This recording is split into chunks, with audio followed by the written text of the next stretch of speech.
Are you? And I hope that you are studying very well.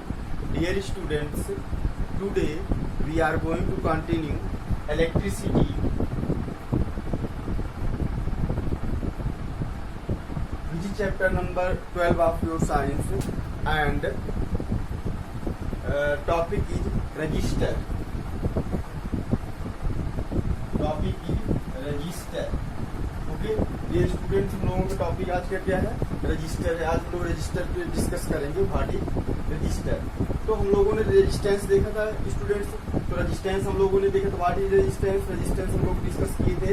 Resistance is the property of substance by which it controls the flow of current. That mean resistance किसी भी conductor का वह property है जिसके through हम लोग flow of current को control कर सकते हैं या उसका अपोज कर सकते हैं या फ्लो ऑफ चार्ज का अपोज कर सकते हैं। तो व्हाट इज रजिस्टर?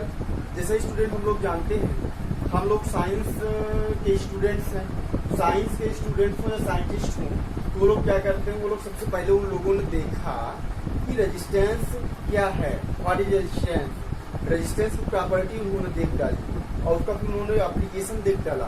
एप्लीकेशन उन्होंने देख डाला, फिर उसके बाद उन्होंने सोचा कि अगर मान लीजिए ऐसे रेजिस्टेंस क्या है पूरे सर्किट में करंट का अपोज करेगा, लेकिन अगर मान लीजिए हम लोग अपने अकॉर्डिंग करंट को कंट्रोल करना चाहें तो अपने अकॉर्डिंग करंट को कंट्रोल करना चाहें तो किसी छोटे इलेक्ट्रिक सर्किट में कंट्रोल करना चाहें तो, या किसी बड़े इलेक्ट्रिक सर्किट में कंट्रोल करना चाहें, ज्यादा अमाउंट में कंट्रोल करना चाहें या कम अमाउंट में कंट्रोल करना चाहें, तो there are many type curiosity. तो उसमें हमको ये डिपेंड कर इतना ज्यादा मतलब हम कैसे कंट्रोल कर सकते हैं। तो उसके लिए हमको स्पेशल रजिस्टर बनाना पड़ा। रजिस्टर बनाना पड़ा जिससे क्या होगा, वो उसका जो पूरी थ्योरी है वो रेजिस्टेंस के बेसिस पे होती है, जो इलेक्ट्रिक करंट का क्या करेगा? अपोज करेगा। दैट मीन्स रजिस्टर्स क्या होता है? ये register is a device which control the electricity, flow of electricity. That means what is resistance? Register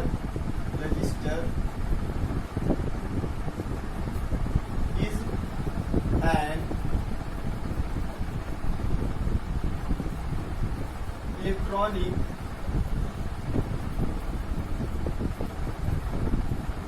device लिख सकते हैं।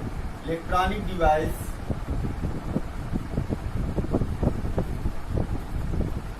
which is used to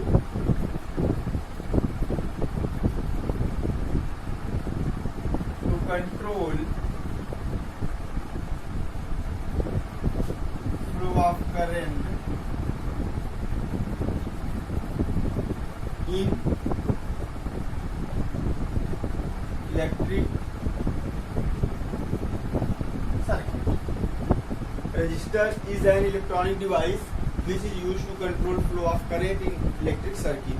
Electric circuit में रजिस्टर एक ऐसा इलेक्ट्रॉनिक डिवाइस होता है जिसका यूज करके हम लोग किसी भी इलेक्ट्रिक सर्किट में करंट के फ्लो को कंट्रोल कर सकते हो। I think you are getting my point. And इसका अगर हम लोग सर्किट सिंबल देखेंगे, रजिस्टर का सर्किट सिंबल क्या होता है? सर्किट सिंबल इस टाइप का होता है। ये क्या सर्किट सिंबल है? तो यहाँ पे स्टूडेंट देखेंगे दो टाइप के रजिस्टर कितने टाइप के होते हैं? दो टाइप के होते हैं। एक कांस्टेंट रेजिस्टेंस वाला रजिस्टेंस होता है जिसका मान लीजिए इसका रेजिस्टेंस कितना है? R है, ये कांस्टेंट रजिस्टर हो गया। और दूसरा क्या होता है आपका? वेरिएबल रजिस्टर होता है। वेरिएबल रजिस्टर में क्या होता है? वेरिएबल रजिस्टर में इसकी वैल्यू क्या होती है? वैरी करती है। दैट मीन्स इसकी वैल्यू को हम लोग कम ज्यादा कर सकते हैं। कहीं कहीं इसको हम लोग ऐसे इंडिकेट करते हैं कि एरो का साइन क्या शो कर रहा है? वेरिएशन शो कर रहा है। और कहीं कहीं हम लोग ऐसे इसको शो कर देते हैं। ये मान लीजिए रेजिस्टेंस हो गया और यहाँ पे एक एरो दिखा देंगे ये। ओके, यहाँ पे जैसे ये भी क्या हो गया आपका? ये भी वेरिएबल रेजिस्टेंस का इंडिकेटर है। ये इंडिकेट ये कर रहा है, देखो जब ये यहाँ पे कनेक्टेड होगा कम रेजिस्टेंस रहेगा और यहाँ पर कनेक्टेड होगा ज्यादा रेजिस्टेंस रहेगा। तो ये दोनों क्या है? ये दोनों है आपके वेरिएबल रजिस्टर और ये क्या है? Constant register.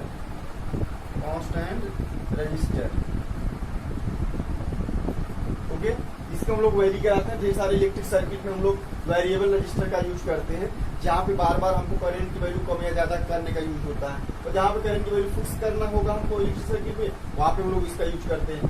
बेसिकली इसका यूज हम लोग करते हैं, जैसे फॉर एग्जाम्पल हम लोग देख सकते हैं, इसका एग्जाम्पल हम लोग देख सकते हैं कहाँ, फैन में हम लोग देख सकते हैं, या कूलर वगैरह हम देख सकते हैं, वहाँ पे हम लोग स्पीड को कंट्रोल करते हैं ना, इसको स्पीड को कंट्रोल करने के लिए हम लोग फैन को कम कर देते हैं। वैसे कुछ रोटेट होता है, रेगुलेटर जिसे हम लोग बोलते हैं, रेगुलेटर को रोटेट करते हैं तो क्या होता है, फैन का जो स्पीड होती है वो कम हो जाती है। फैन की स्पीड कैसे कम हो गई, फैन की स्पीड किस पे डिपेंड करता है, करंट पे। एक्चुअली हमने क्या कम किया, करंट को कम कर दिया, जिससे ऑटोमेटिक करंट की स्पीड, सॉरी फैन की स्पीड क्या हो गई, कम हो गई। तो वैसे ही क्या, तो इसमें हम लोग इसको रोटेट करते हैं, जिसका मतलब जब मान लीजिए हमको रेजिस्टेंस कम करना हुआ, अब करंट की वैल्यू को कम करना हुआ, दैट मीन्स रेजिस्टेंस को वैल्यू को इंक्रीज करना पड़ेगा। उसके लिए हम लोग इसको ऐसे घुमाएं कि यहाँ पर कनेक्ट हो जाए, आर की वैल्यू ज्यादा हो गई, आई की वैल्यू ऑटोमेटिक कम हो जाएगा। दैट मीन्स का मतलब ये कि स्पीड करंट की उसका फैन का स्पीड स्लो हो जाएगा। अब उसको फ्लो की स्पीड ज्यादा करना, ज्यादा गर्मी है, तो दैट मीन्स उसके लिए हम लोग क्या करेंगे, उसके लिए इसको रेजिस्टेंस को ऐसे सेट करेंगे कि यहाँ पर आ जाए, और यहाँ पर आ जाएगा, रेजिस्टेंस कम हो जाएगा, आई वैल्यू इंक्रीज हो जाएगी और स्पीड क्या हो जाएगा, बढ़ जाएगा। दैट मीन्स ये हो गया आपका जो है रजिस्टर। कोई प्रॉब्लम, रजिस्टर क्या है, resistor is an electronic device which is used to control flow of current in electric circuit. Resistor एक ऐसा इलेक्ट्रिक डिवाइस है जो फ्लो ऑफ इलेक्ट्रिसिटी या फ्लो ऑफ करंट का को कंट्रोल करने के लिए यूज किया जाता है इलेक्ट्रिक सर्किट में। ओके डियर स्टूडेंट्स, अब हम लोगों ने क्या किया, रेजिस्टेंस को रजिस्टर हमने बना दिया है। अब हम लोग केवल कंडक्टर पे डिपेंड नहीं करेंगे। अब हम लोग केवल जो मान लीजिए अभी तक क्या था, जब रजिस्टर नहीं बना था तो जो वायर हम लोग यूज करते थे वो वायर खुद ही जो है रेजिस्टेंस करंट की वैल्यू को कंट्रोल करता था, और वो जितना कंट्रोल कर लिया उससे ज्यादा हम लोग कम नहीं कर सकते थे। लेकिन जब से हम लोगों ने क्या किया, रजिस्टर हम लोगों ने डिजाइन कर लिया, रजिस्टर हम लोगों ने डेवलप कर लिया, तो रजिस्टर डेवलप करने के बाद अब हम लोग कंडक्टर के रजिस्टर पर नहीं डिपेंड रह सकते। हम लोग जहाँ इलेक्ट्रिक सर्किट में जहाँ भी जरूरत होगी वहाँ हम लोग उनको कनेक्ट करके हम लोग उसकी वैल्यू को कम या ज्यादा कर सकते हैं। तो अगर मान लीजिए हमारे पास 3 रजिस्टर, अब हम लोग आगे देखते हैं, अगर हम लोग कंसीडर करते हैं, हम लोग मान लीजिए हमारे पास 3 रजिस्टेंसेस हैं। कितने रजिस्टेंसेस हैं, 3 रजिस्टेंसेस हैं। एक R1 है, दूसरा R2 है और तीसरा क्या है, R3। 3 रजिस्टेंसेस हैं, रजिस्टर्स हैं। अब इनको हम कैसे इनको आपस में कैसे कनेक्ट कर सकते हैं, तो इनको हम लोग 2 टाइप का कॉम्बिनेशन में हम लोग कनेक्ट कर सकते हैं। ओके ठीक है, 2 को ही कंसीडर करो आप, 3 में होंगे, 2 को ही कंसीडर करेंगे, R1 और R2 को। इनको हम लोग कैसे कनेक्ट कर सकते हैं ये हम लोग देखेंगे। तो एक कनेक्शन ये पॉसिबल हो सकता है कि हमने R1 लिया और दूसरा कनेक्शन ये हो गया कि इसी से अटैच कर दिया, R2 कर दिया, एक कनेक्शन ये हो गया। दूसरा कौन सा कनेक्शन हो सकता है, दूसरा कनेक्शन है ऐसे हमने R1 लिया और ऐसे इसको R2 ऐसे कनेक्टेड हो सकता है, ऐसे भी कनेक्टेड हो सकता है, दोनों आपस में कनेक्टेड।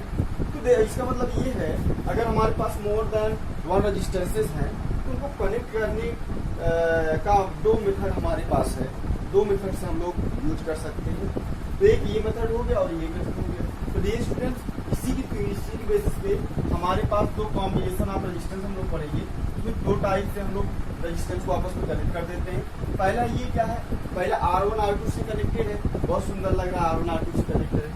दूसरा भी R1 R2 से कनेक्टेड है, ये भी बहुत सुंदर लग रहा है, R1 R2 से कनेक्टेड है। बट सम डिफरेंस, यहाँ पे क्या है, दोनों में कुछ डिफरेंस है। जो भी डिफरेंस हम लोग आगे देखेंगे, लेकिन अभी हम लोग क्या बोलेंगे, इसमें ये R1 और R2 ऐसे कनेक्टेड है, जिसे हम लोग बोलते हैं सीरीज कॉम्बिनेशन। इसे लोग क्या बोलते हैं, series combination.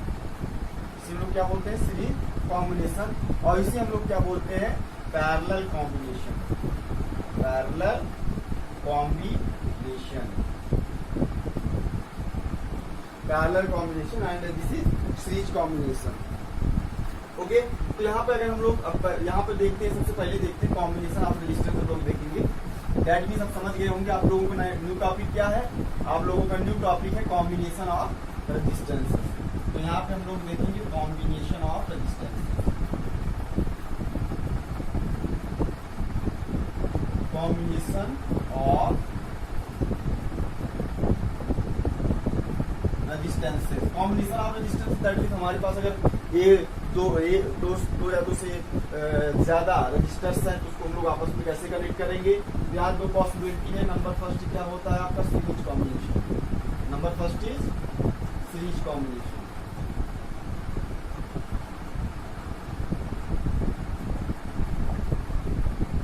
Number first is series combination. तो number first series combination. What is series combination? Dear student, if a number of resistances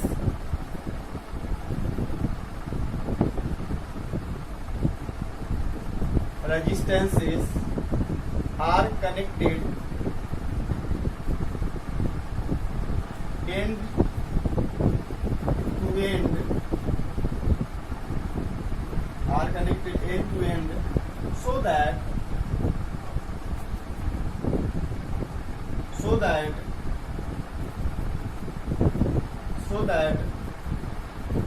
it allows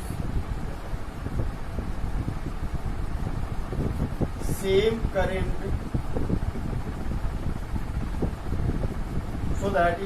it allows same current flowing through each of resistance, then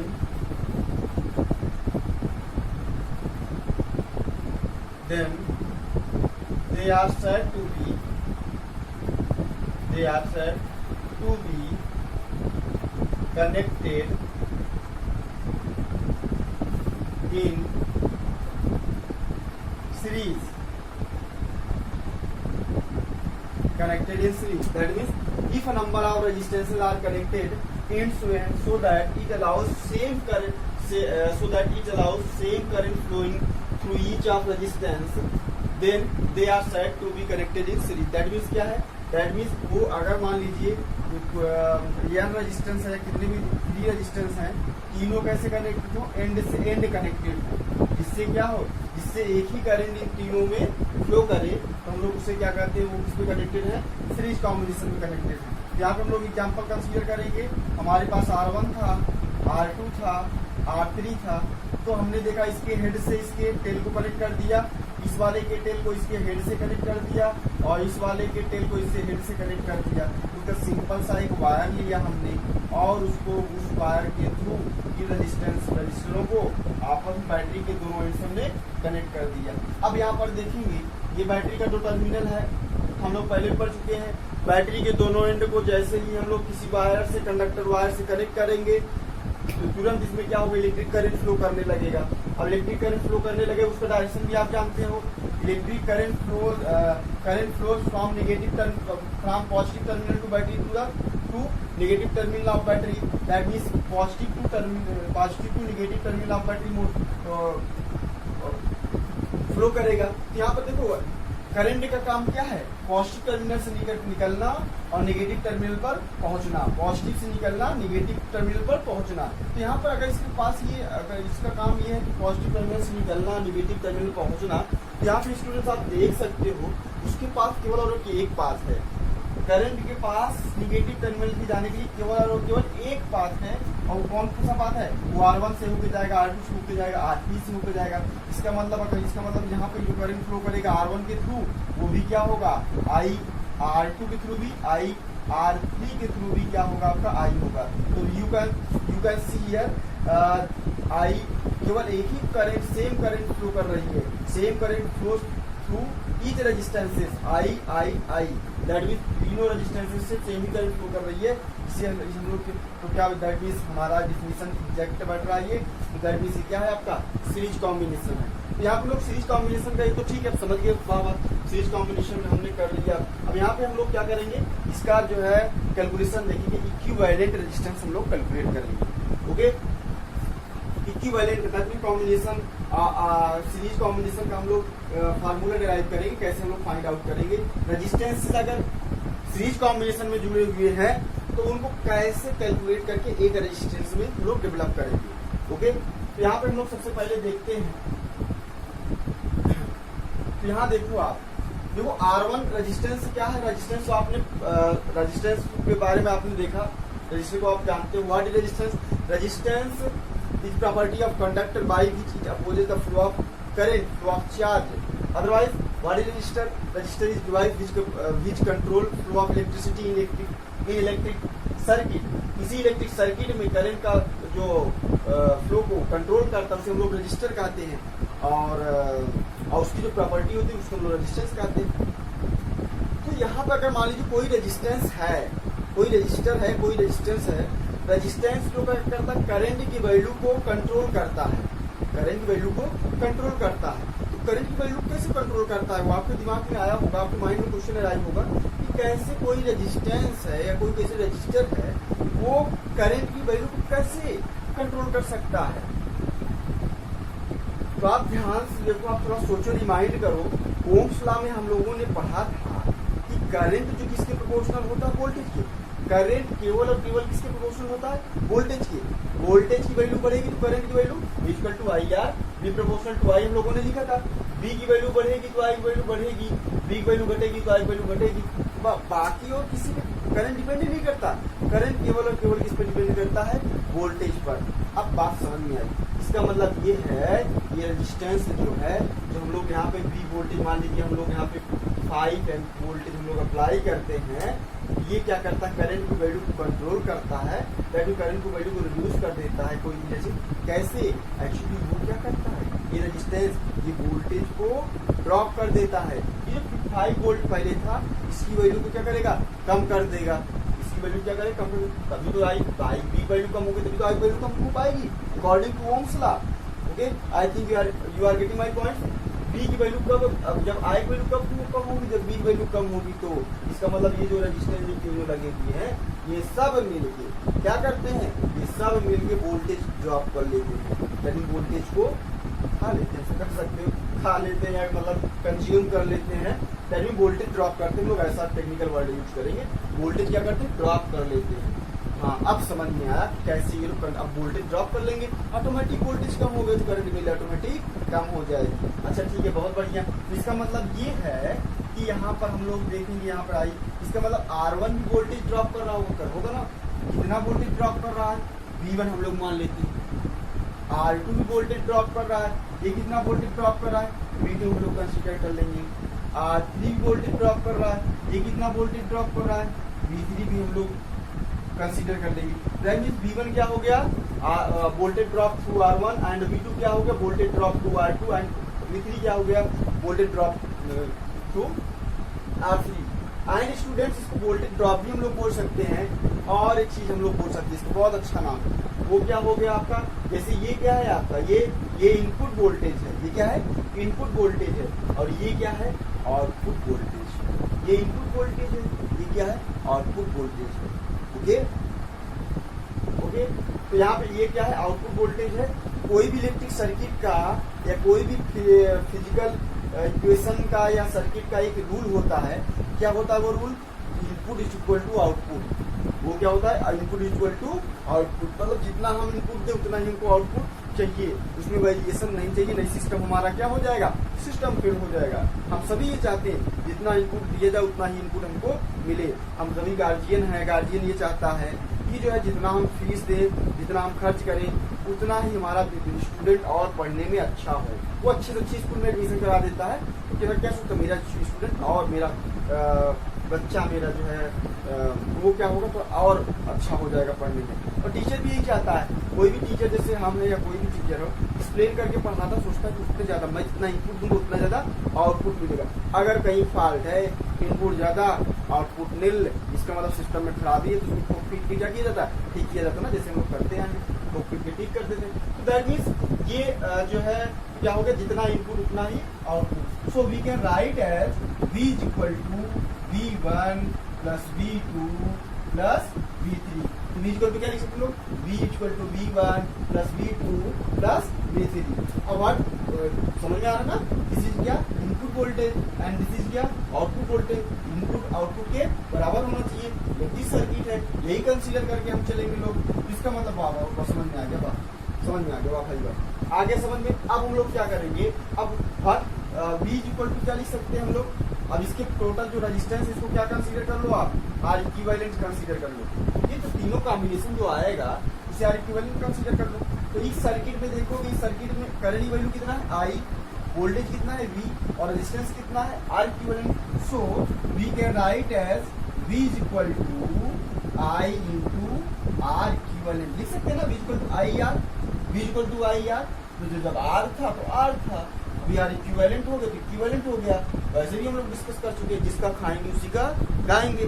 तो that means अब पहले are था तो are था, चलता था भाई, अब आर का टाइम चला गया तो क्या हो गया, अब आर इक्विवेलेंट का टाइम आ गया। तो we can write as V equal to I into R equivalent. इस सर्किट का रेजिस्टेंस क्या है, आर इक्विवेलेंट है ना, तो जो होगा वही तो लिखेंगे, V equal to R I R equivalent. Okay fine. V1 equal to same way, V1 equal to क्या लिख सकते हैं, this is V1 and resistance is R1 और करंट कितना फ्लो कर रही है I, that means we can write it I into R1। Same way V2 is equal to I into R2, V3 is equal to I into R3। समझ में आ रहा है ना, ये सब लिख सकते हैं लोग, बहुत सिंपल है, आपको समझ में आ रहा है, मुझे पता है। ओके तो सो अब हम लोग क्या करेंगे, ये जो वैल्यूज हैं इनके पुट कर दो। तो we can write as I R is equal to कितना हो जाएगा आपका, I R1 plus I R2 plus I R3। समझ रहे हो आप, ये वैल्यू केवल सबकी वैल्यू पुट करके यहाँ पे हमने क्या कर दिया, पुट कर दिया। ओके अब देखो क्या है, मैथ का कॉम्बिनेशन है, यहाँ भी आई, यहाँ भी आई, यहाँ भी आई। अब छोड़ो, आई को बाहर निकालो, आई को कॉमन ले लिया हमने, R equivalent equal to I common ले लिया, R1 प्लस कितना हो जाएगा आपका R2 प्लस कितना हो जाएगा R3, दैट मींस ये I cancel out. We get R equivalent is equal to R1 plus R2 plus R3। हमको आर इक्विवेलेंट इक्वल टू कितना मिल गया आपका, R equivalent equal to R1 plus R2 plus R3। That means अगर हम लोग series combination का R equivalent निकालेंगे तो जितने भी रजिस्टेंस हैं उनको सबको क्या करो, सम कर दो, जितने भी रजिस्टेंस हैं उन सबको क्या कर दो, सम कर दो। We get R1 plus R2 plus R3। I think you are getting my points. Okay अब देखो, अब ये तो समझ में आ गया, अगर R1 पे 5 ओम होता, 6 ओम होता, 7 ओम होता, ये 5 होता ओम और ये 6 ओम होता, ये 7 ओम होता, तो आर इक्विवेलेंट इक्वल टू कितना आ जाता, आर इक्विवेलेंट इक्वल बहुत सिंपल, 5 6 11 11 7 18, वी गेट के 3 ओम। समझ में आ रहा है ना, आर इक्विवेलेंट कैलकुलेट करना बहुत इजी हो गया सीरीज कॉम्बिनेशन के थ्रू। और कैसे कैलकुलेट करेंगे वो भी हमको पता चल गया, इसे हम लोग डेरिवेशन करते हैं। ये छोटा सा डेरिवेशन है जो कंपलसरी है, आपको लर्न करना कंपलसरी है, आपको आना चाहिए, बिल्कुल आना चाहिए, आपको डेफिनेटली आना चाहिए। जैसे न्यूमेरिकल आएगा, जब तक डेरिवेशन नहीं समझ पाओगे न्यूमेरिकल आने में प्रॉब्लम होगी, और 12th में भी आएगा, 11th में 10th में भी आएगा, दोनों क्लास इंपॉर्टेंट है, 10th भी इंपॉर्टेंट है, 12th में दोनों बोर्ड है ना। Okay R1 plus R2 plus R3 बहुत सिंपल फार्मूला है। इसके बाद हम लोग यहाँ पर देखते हैं, अगर आप देखो थोड़ा सिंपल बनाएंगे और सिंपल बनाते हैं। आप क्या करेंगे, इफ देयर आर, नोट है, नोट कर लेना, if there are n small n, that means 1 2 3 4 5 6 कितने भी n resistance, there are n resistances are connected in series, that means n resistance तो सबको सीरीज में हमने कनेक्ट कर दिया, 1 by 1 कनेक्ट करते, then R equivalent equal to कितना हो जाएगा, R equivalent इक्वल टू कितना हो जाएगा, या अच्छा connected in series n, there are n resistances of